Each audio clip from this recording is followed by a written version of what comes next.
Sir 2 तारीख फरवरी मैंने जो यहाँ पर चंद पॉइंट्स अपने भाषण में उठाए थे उसको रिकॉर्ड से बाहर कर दिया गया।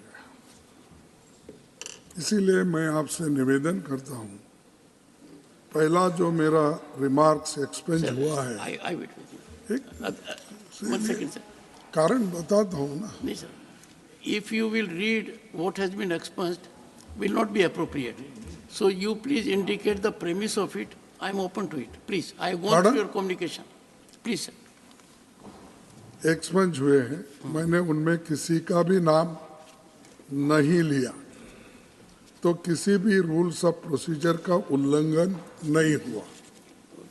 दूसरा पॉइंट है, जो मेरे रिमार्क्स एक्सपेंज हुए हैं उसमें रूल्स के मुताबिक किसी भी पर्सन्स इन हाई अथॉरिटी के ऊपर कोई भी कमेंट नहीं किया गया।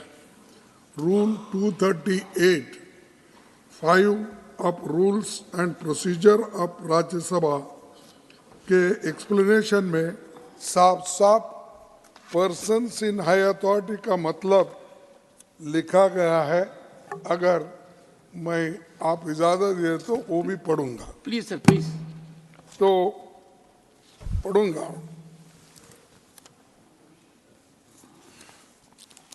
238 ये रूल ए कहता है, no allegation of a defamatory और incriminatory nature shall be made by a member against any other member or a member of the House unless the member making the allegation has given a previous intimation to the chairman and also to the minister concerned, so that the minister may be able to make an investigation into the matter of the purpose of reply, provided that the chairman may at any time prohibit any member from making any such allegation if he is opinion that such allegations are derogatory to the dignity of the council or that no public interest is served by making such allegation.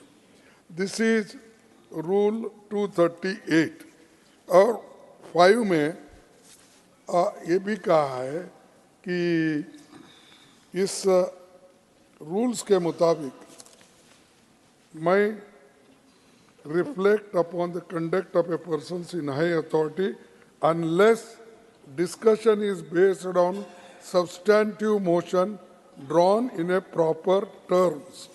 सब ये 238 5 sub clause के मुताबिक हो या 238 ए के मुताबिक हो, मैंने कभी इसका उल्लंघन नहीं किया।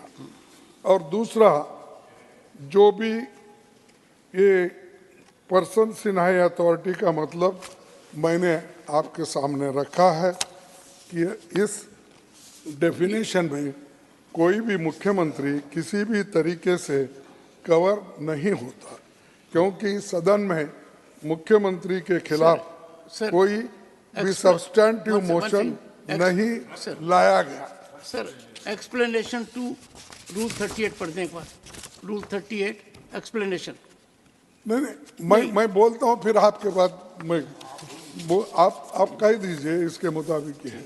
तो मेरा कोई तीसरा पॉइंट ये है, तीसरे इसमें रूल्स के मुताबिक प्रियर नोटिस का भी कोई रिक्वायरमेंट इसमें नहीं है, क्योंकि ना तो जिनकी बात हो रही थी वो इस हाउस के सदस्य है और जो मैंने बोला वो बिल्कुल फैक्चुअल सिचुएशन पर बेस्ड था।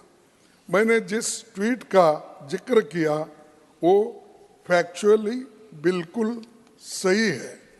बाद में स्पष्टीकरण जरूर आया, लेकिन मैंने जो भी बोला वो फैक्ट्स के आधार पर बोला। सर, राष्ट्रपति अभिभाषण पर धन्यवाद प्रस्ताव एक ऐसा मौका होता है जब हमें कई विषयों पर व्यापक चर्चा करने पर मौका मिलता है, तो मुझे लगा कि एक प्रदेश का मुख्यमंत्री ऐसी भाषा का इस्तेमाल करता है तो ये मेरा कर्तव्य और हक है कि मैं इस मुद्दों को सदन में उठाऊं। मैंने बोलते हुए ना ही किसी मुख्यमंत्री का नाम लिया, ना ही किसी राज्य से उस राज्य का नाम लिया, उसका जिक्र भी नहीं किया।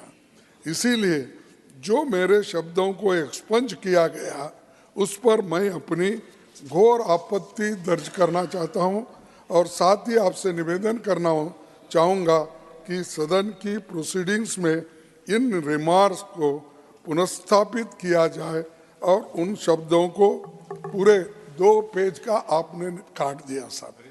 2 पेज का मेरा भाषण काटने के बाद उसका उद्देश्य अलग अलग होता है, क्योंकि मैंने परसों बोला 400 पार का आपने गड़बड़ किया, उसमें क्या हो गया कि लोग अरे बैठो भाई चुप सुनो, तो आपने क्या कहा, गड़बड़ शुरू हो गई। वो शब्द प्लीज नो, इस बार भी बोले वो आगे था, when लेकिन leader of the आपने opposition, गड़बड़ में one second, sir, उसके one सामने second. When the leader of the opposition is on his व्याधान बोल के legs, I लिखिए। expect you can appreciate, but you cannot raise a disturbance. Please. No, nothing. Yes. Yes.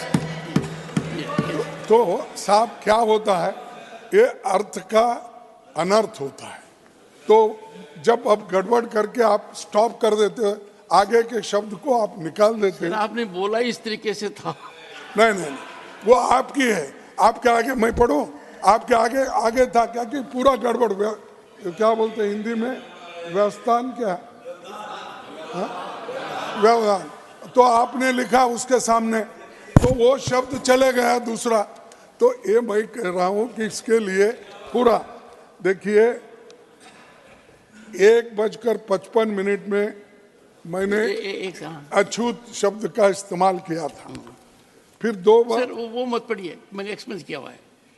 नहीं, अरे मैं तो वो मेरे को एक्सपेंस का ही होना है, मेरे को दूसरा नहीं है, मेरे को होना है एक्सपेंस का। देखिए 2 बजे onwards the expunged portion may not be read. अरे पढ़ाना अछूत है। अछूत sir has been held by unparliamentary. No, अरे एक्ट है कॉन्स्टिट्यूशन में, untouchability, Sir, this time, sir. Untouchability removal के लिए कॉन्स्टिट्यूशन में संविधान 17 आर्टिकल में है। खड़गे जी, आज मैं शीशे में 2 बार देख कर आया ताकि ज्यादा से ज्यादा सदस्य मेरी तरफ ही देखें, क्योंकि उनको मेरे से देखकर बोलना है। तो आप भी इधर ही देखकर बोले सर। ओ आप ही के तरफ, आपको देखने के बाद मुझे खुशी होती है कि इतने सीनियर वकील सब आप है, इधर देखे तो हमको भी थोड़ा प्रोत्साहन मिलता है।